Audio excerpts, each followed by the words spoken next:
কোথায় বাড়ি? उड़ीसा। উড়িষ্যা। हेलो। कहाँ से आप? हम কলকাতা से। अरे আমরা এখন জিরো পয়েন্টের কাছে চলে এসেছি।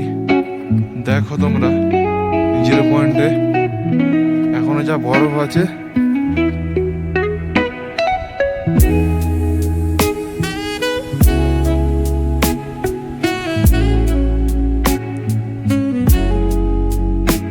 দেখো বন্ধুরা অবস্থা জিরো পয়েন্ট নাকি পুরো সাদা চাদরে আবৃত হয়ে আছে। জিরো পয়েন্টে যাওয়ার সময় এইখানে কিছু গাছপালার ভিতর দিয়ে একটা রাস্তা আছে। ইয়ামসাম এখান থেকে 6 কিলোমিটার বাকি।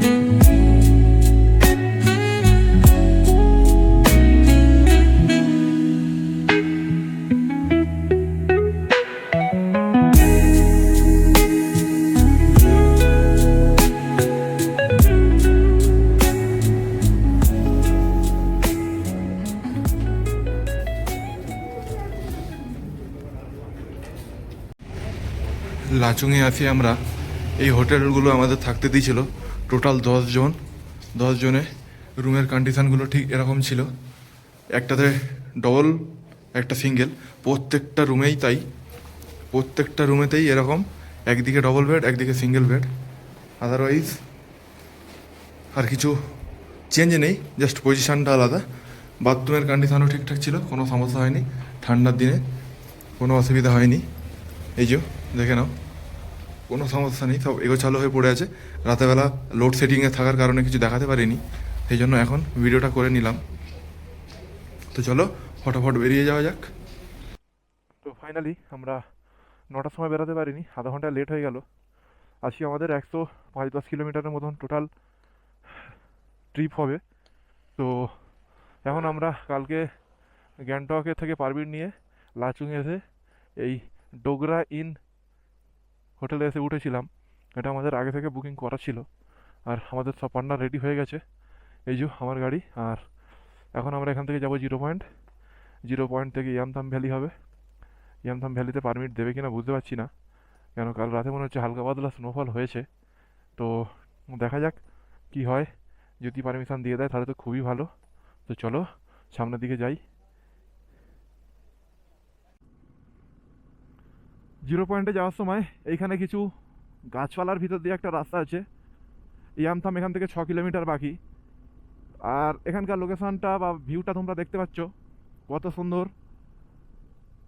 গাছে ভর্তি, পুরো ঝাউ গাছের মতন গাছ, কিন্তু ঝাউ গাছ কিনা বলতে পারছি না। আমাদের ওখানে যেসব নার্সারিতে বিক্রি হয় সেই সব গাছের মতন দেখতে, কিন্তু সেই গাছগুলোই কি এগুলো সেটা বলতে পারছি না। তোমরা যদি জেনে থাকো অবশ্যই কমেন্ট করো। বাট দেখতে অসাধারণ লাগছে, তার কারণ ঠান্ডার জায়গায় এইসব গাছ যেন আলাদা একটা জোশ পেয়ে যায়। গাছের গ্রোথই অন্যরকম। দেখো তোমরা, রাস্তা মোটামুটি ঠিক আছে এখানটা, কিন্তু ভিউ হেভি লাগছে। আমি পুরোটা রেকর্ডিং করে তোমাদেরকে দেখাতে চাইছি।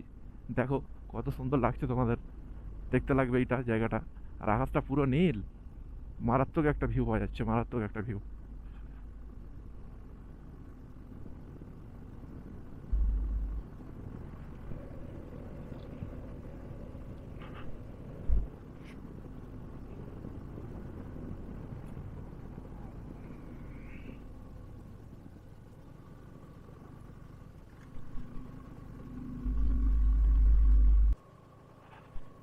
লাচুং থেকে বেরিয়ে আমরা কিছুটা রাস্তা আসার পরেই আমাদের ঠিক এই রকম একটা ভিউ দেখতে পাচ্ছি আমরা। দেখো কত সুন্দর লাগছে এই গাছগুলো।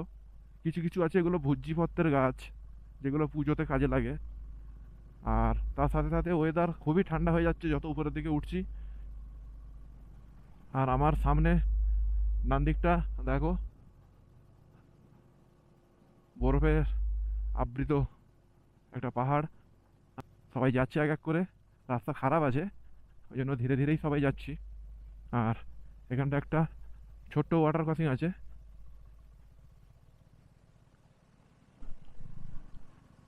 পরিষ্কার নিচে দেখা যাচ্ছিল। আর দেখো রাস্তার কন্ডিশন পুরো এবড়ো খাবড়ো রাস্তা। জোরে গাড়ি চালানোর কোনো অপশানই নেই, পুরো গোল গোল পাথর দেখো এরকম।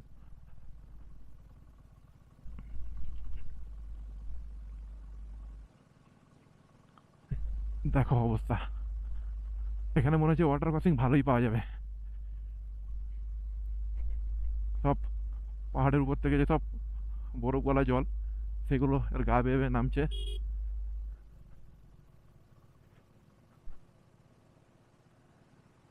দেখো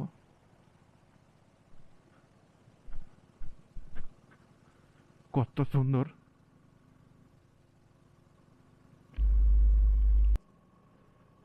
দেখো বন্ধুরা কি অবস্থা, সামনেটা 0 পয়েন্ট নাকি পুরো সাদা চাদরে আবৃত হয়ে আছে, এত স্নোফল হয়েছে।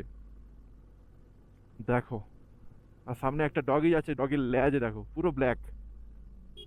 এ দেখো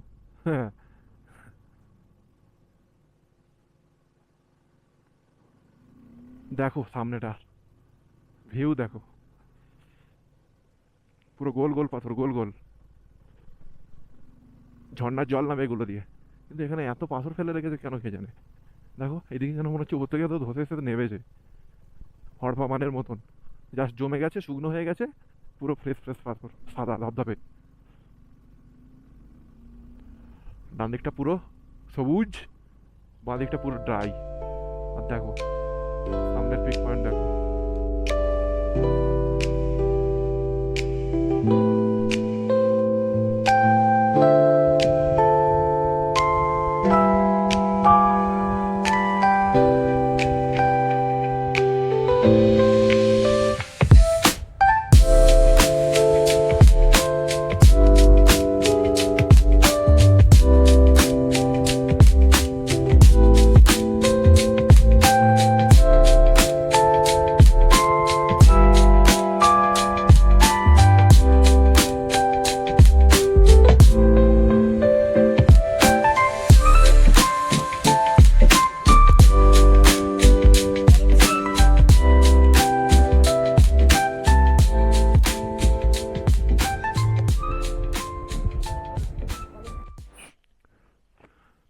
সাংড়ি ভ্যালি।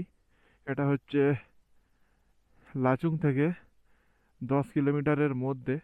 সাংড়ি ভ্যালির ওখানে কিছু লোক গিয়ে ফটো তুলছে। আর এ হচ্ছে সাংড়ি ভ্যালির ভিউ। এখানে এসে তোমরা ছবি টবি তুলতে পারো। এখান থেকে আমরা বেরিয়ে যাচ্ছি। এ হচ্ছে সাংড়ি ভ্যালির ভিউ, মোটামুটি খুবই সুন্দর। ছবি টবি তোমরা ভালোভাবেই তুলতে পারবে, কোনো সমস্যা হবে না। 0 পয়েন্টে যাওয়ার লাস্ট চেকপোস্টে একটা শিবের দর্শন আমরা পেয়েছি। বাবা শিব দেখো কত সুন্দরভাবে এনাকে এখানে বসানো হয়েছে, অতীব সুন্দর, অতীব সুন্দর। আমরা এখন 0 পয়েন্টের কাছে চলে এসেছি। দেখো তোমরা 0 পয়েন্টে এখনো যা বরফ আছে, দেখার মতন বরফ আছে। ধীরে ধীরে হাঁটতে হচ্ছে, কেন এসে তাড়াহুড়ো করলে নিঃশ্বাস নিতে প্রবলেম হচ্ছে। এই হচ্ছে 0 পয়েন্ট পিক পয়েন্ট। এখানে সবাই টুকটাক ছবি তুলছে। 0 পয়েন্টের উপরে সাংলাফুতে আমাদেরকে যেতে দিচ্ছে না, ওখানে রাস্তা খারাপ আছে, সব ধসে নিয়ে চলে গেছে ভাসিয়ে নিয়ে মে মাসের বর্ষাতে। বাট বরফ যা পড়েছে দেখার মতন। দেখো তোমরা পুরো 0 পয়েন্ট বরফে একদম চাপা পড়ে আছে।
তো আমি এখন 0 পয়েন্টে দাঁড়িয়ে আছি। এখানকার ভিউটা ঠিক এরকম, দেখে নাও, পুরো বরফ ভর্তি চারিপাশে। 0 পয়েন্টে অনেকক্ষণ হয়ে গেছে, আমরা সামনের দিকে এগিয়ে যাচ্ছি। সাংলাফুতে পারমিশন দিচ্ছে না, যার জন্য যাওয়া যাচ্ছে না। लो भैया কোথায় বাড়ি? उड़ीसा। उड़ीसा। हेलो कहाँ से हो आप? हम कोलकाता से। अरे रोज नहीं, जब रथ यात्रा होती है हाँ हाँ हाँ रस्सी खींचने जाते हैं, तो यही है सीन। इस साल भी गए थे, बाइक से ही गए थे। हाँ, बाइक से ही गए थे। राइडर हो? हाँ हाँ। तो उड़ीसा बाड़ी, उड़ीसार কোথায়? कौन सा जगह? भुवनेश्वर से। ভুবনেশ্বর से, ভুবনেশ্বরে বাড়ি। এরাও ঘুরতে এসছে বাইকার। এবার এখান থেকে সবাই ব্যাক করছে এক এক করে। হালকা পাতলা বাংলা বলছিল, সেই জন্য বুঝতে পারলাম বলে ওই জন্য কথা বলছি। তো চলো এখন যাওয়া যাক একটু নিচের দিকে। অনেকক্ষণ এখানে হয়েছে, 2টো বাজে, আর বেশি টাইম ওয়েস্ট করে লাভ নেই।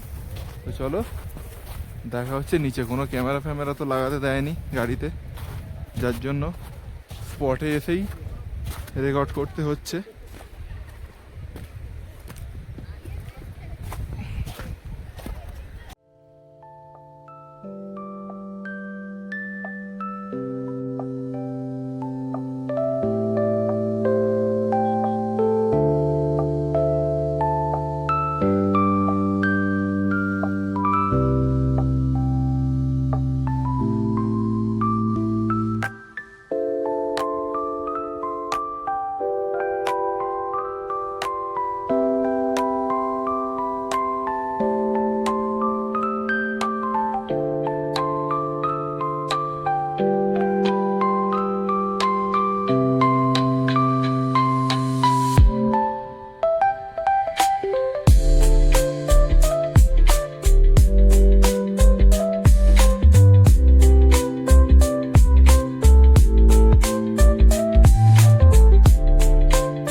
খুঁড়ে দিয়েছে, দেখো কি অবস্থা, জায়গাটা খুঁড়ে দিয়েছে, চাষ করে দিয়েছে।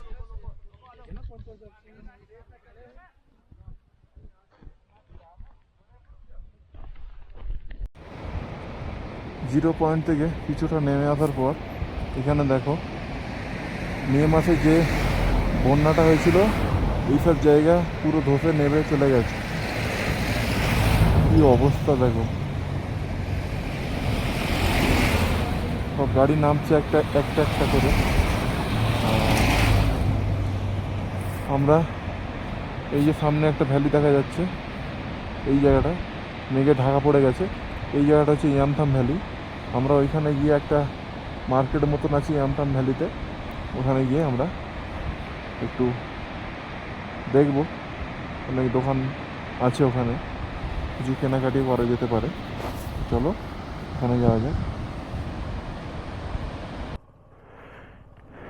এটাই হচ্ছে ইয়ামথাম ভ্যালি।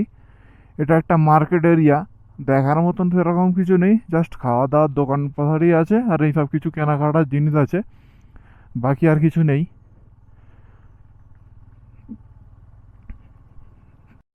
দিনের শেষে 0 পয়েন্টে অনেকটাই টাইম স্পেন্ড করার পর আমরা ইয়ামথাম ভ্যালিতে একটু ভিজিট করেছি। সন্ধ্যা হয়ে যাওয়ার কারণে এখানে একটু তাড়াতাড়ি মার্কেট এরিয়াটা একটু তাড়াতাড়ি বন্ধ হয়ে যায়। তো আমরা টুকটাক খাবার খেয়েছি, প্লাস কিছু কেনাকাটিও করেছি, আর তারপর আমরা বেরিয়ে পড়েছি। আর এখন সবাই ফেরার পথেই। আর আস্তে আস্তে যত অন্ধকার বাড়ছে, এখন ঘড়ির কাঁটা সবে 5:30 বাজেনি এখনও, তাও এতটা অন্ধকার অন্ধকার হয়েছে কুয়াশার জন্য। তো আজকের মতো এটুকুই, দেখা হচ্ছে কাল সকালে।